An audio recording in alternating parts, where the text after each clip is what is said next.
Muitas pessoas têm tido seus sonhos destruídos pela falta de confiança absoluta em Deus. A Bíblia está repleta de exemplos de grandes sonhos cumpridos para a glória de Deus.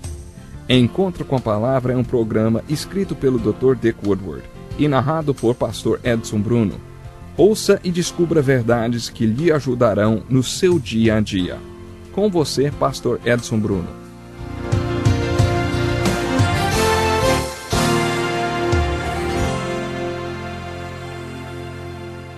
É hora de pegar a sua Bíblia e juntar-se a nós para mais um estudo da Santa Palavra do nosso Deus.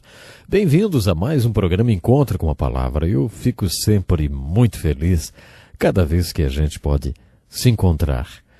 Abra sua Bíblia no livro de Juízes. No estudo de hoje vamos estudar cada um dos juízes, começando pelo juiz chamado Otoniel. Otoniel era o filho caçula do irmão de Caleb. Além de contar que era o filho mais novo do irmão de Caleb, a Bíblia diz que o Espírito do Senhor veio sobre ele de modo que liderou Israel e foi à guerra. O Senhor entregou o exército inimigo nas mãos de Otoniel, e Otoniel prevaleceu contra ele. Essa expressão, o Espírito do Senhor veio sobre ele, é encontrada em toda a Bíblia. Outra maneira de dizer isso é, ficou cheio do Espírito. Nas epístolas do Novo Testamento, recebemos a ordem de sermos cheios do Espírito. O que isso significa? Muitas pessoas possuem o que denominam de teologia líquida, como se suas vidas fossem um copo e o Espírito Santo fosse um líquido. Elas acreditam que podem ter um pouco ou mesmo um pouquinho mais do Espírito. Não é isso que as Escrituras querem dizer quando nos manda sermos cheios do Espírito. O Espírito Santo é uma pessoa e ou você tem o Espírito Santo dentro de você ou não tem. Não existe ter mais ou menos do Espírito Santo. A questão não é quanto do Espírito Santo você tem, mas quanto de você o Espírito Santo tem. Essa é a variável. Quanto o Espírito Santo controla a sua vida, hein? Bom, isso depende do quanto você se submete a ele e o obedece. O Espírito Santo tem muito ou pouco controle sobre você? Isso depende do quanto você se submete a ele. Quando alguém submete-se ao Espírito Santo, ele pode controlar a pessoa totalmente, tomar o controle de sua vida. Paulo, na verdade, nos ordena para não estarmos sob a influência do álcool, o que é um extremo, mas para estarmos sob a influência do Espírito Santo, para ficarmos bêbados com o Espírito. Um bêbado está sob a influência e sob o controle do álcool. É possível ficarmos sob a influência do Espírito dessa mesma forma, tão controlados pelo Espírito, ao ponto de sermos cheios do Espírito Santo. É isso que essa expressão significa. Na minha opinião, usamos essa expressão de maneira errada. Algumas pessoas dizem para mim, você é pastor, você é cheio do Espírito. Minha resposta costuma ser, nem sempre. E você é? Para algumas pessoas existem aqueles cristãos cheios do Espírito e os outros cristãos. Os cristãos cheios do Espírito estão sempre cheios do Espírito. E os outros nunca ficam cheios do Espírito. A vida passa e eles não ficam cheios. As Escrituras realmente ensinam que devemos ser cristãos cheios do Espírito. Mas eu não acho que alguém consiga realmente ser sempre cheio do Espírito. Lemos no livro de Atos que Pedro pregou no dia de Pentecostes cheio do Espírito. E mais adiante lemos que Pedro novamente pregou cheio do Espírito, ou que ele fez isso ou aquilo cheio do Espírito. Será que durante esses intervalos Pedro ficou constantemente cheio do Espírito? Eu acho que não. Eu penso que houve ocasiões em que ele estava cheio do Espírito e o Espírito controlava. É isso que lemos a respeito de Otoniel. Essa era a única coisa que contava a seu favor e a única coisa que fez dele um libertador. O Espírito tomou controle dele. E mais uma vez observamos a verdade que Deus tem prazer em usar gente comum e fazer coisas extraordinárias através delas, porque o seu Espírito está no controle. Encontramos essa mesma verdade em Eude. Eude era canhoto. O povo tinha sido conquistado pelos Moabitas. Um rei chamado Eglon tinha conquistado o povo de Israel. Naquele tempo, quando uma nação conquistava a outra, impunha-lhe impostos altíssimos. Eude foi nomeado para liderar a delegação que ia à capital de Moabe pagar os impostos de Israel. Essa era uma experiência muito humilhante. Eude foi ao palácio de Eglon e pagou os impostos. A Bíblia diz que antes de sair para essa missão, Eude amarrou uma espada de 2 gumes de 45 centímetros em sua coxa direita, porque ele era canhoto. Isso significa que quando ele puxou a espada, o fez com a sua mão esquerda.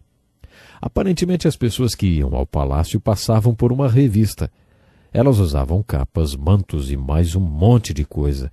Pode ser que os seguranças apalpassem as pessoas em busca de objetos escondidos, mas fariam isso no lado esquerdo, porque normalmente era esse lado que as pessoas destras carregariam a espada. Mas não esqueça, Eude era canhoto, e ele amarrou a sua espada de apenas 45 centímetros em sua coxa direita. Talvez ele tenha observado o procedimento da segurança e aparentemente passou despercebido. Depois de ter pago os impostos no caminho de volta, ele instruiu seus cúmplices e as pessoas que o acompanhavam que fossem na frente sem ele.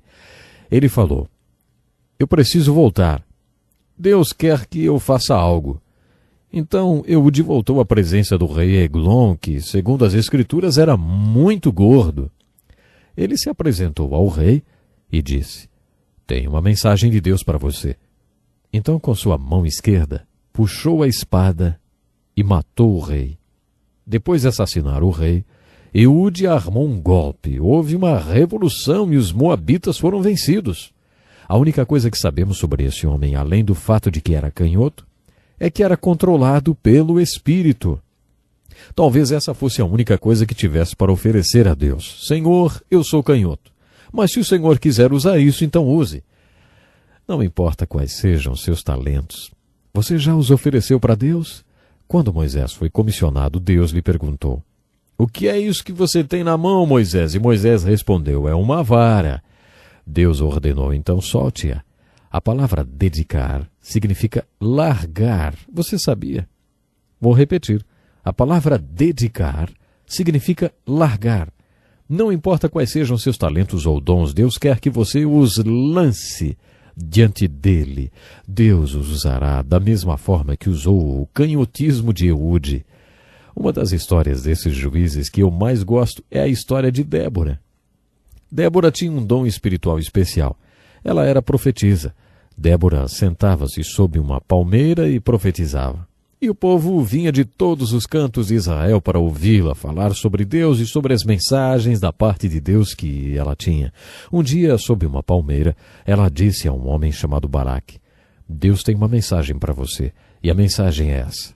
Mobilize 10.000 homens e ataque o general Cícera, aquele que possui 900 carros de ferro e um grande exército. Ataque-o e livre o povo de Israel das mãos dos cananeus." Parece que depois disso, Débora teve que arrastar Baraque para a batalha.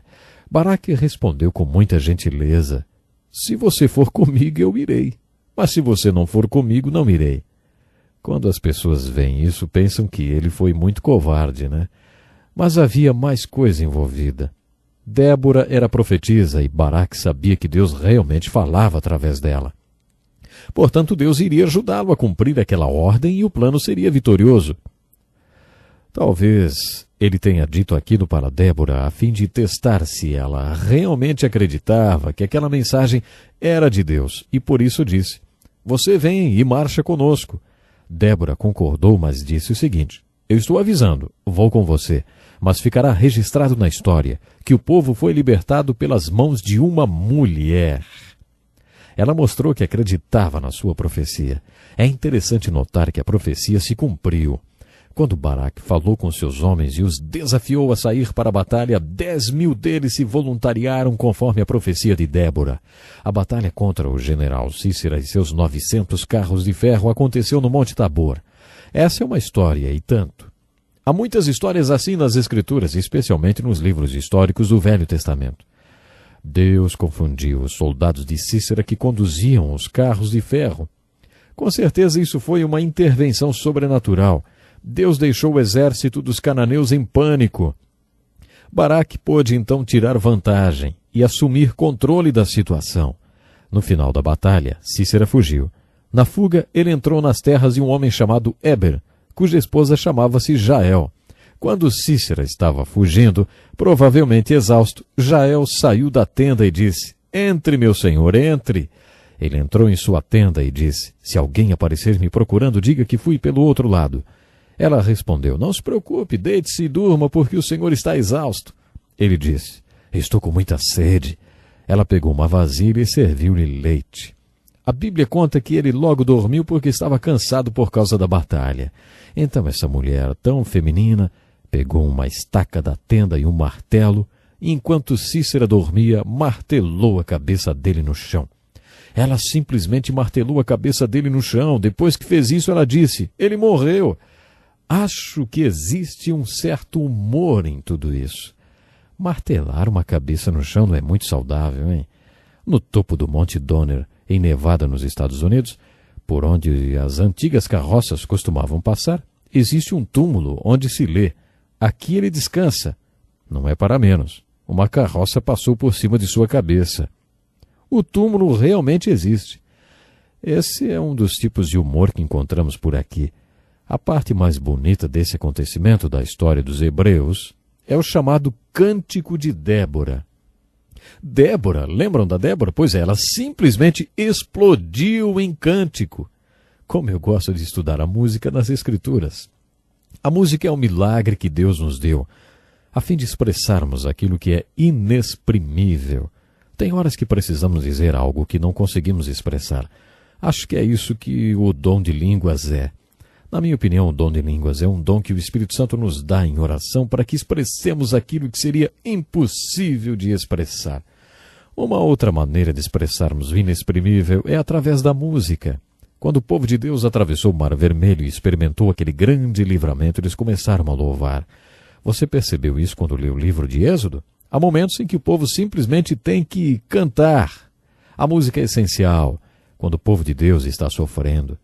Antes de Jesus sair para a cruz, a última coisa que ele e seus discípulos fizeram foi cantar. A Bíblia diz: eles cantaram um hino e saíram. Há uma linda música no capítulo 5 do livro de Juízes, chamado O Cântico de Débora. Esse cântico é um lindo exemplo do povo de Deus expressando o inexprimível em um momento de vitória através da música. Podemos fazer muitas aplicações do livro de Juízes. Lembre-se que a mensagem básica desse livro é a apostasia e suas terríveis consequências. Depois de termos visto essas aplicações biográficas estudando a vida dos juízes, fazemos esta aplicação. Deus usa pessoas simples. Deus tem prazer em usar pessoas simples e comuns, como você e eu. Ele amou usar aquelas pessoas simples e comuns para fazer coisas extraordinárias. Não esqueça, Deus quer usar você hoje. Pense nisso. E até o nosso próximo encontro com a palavra. Que lição importantíssima. Obrigado, pastor Edson Bruno. Prezado ouvinte, coloque em prática o que você ouviu aqui. Sem dúvida, sua vida será grandemente abençoada. Este é um estudo escrito pelo Dr. Dick Woodward, na voz do pastor Edson Bruno. Escreva-nos e solicite o material. Nosso endereço é Encontro com a Palavra, Caixa Postal 2011, CEP 89201-970, Joinville, Santa Catarina. Até o nosso próximo encontro com a Palavra.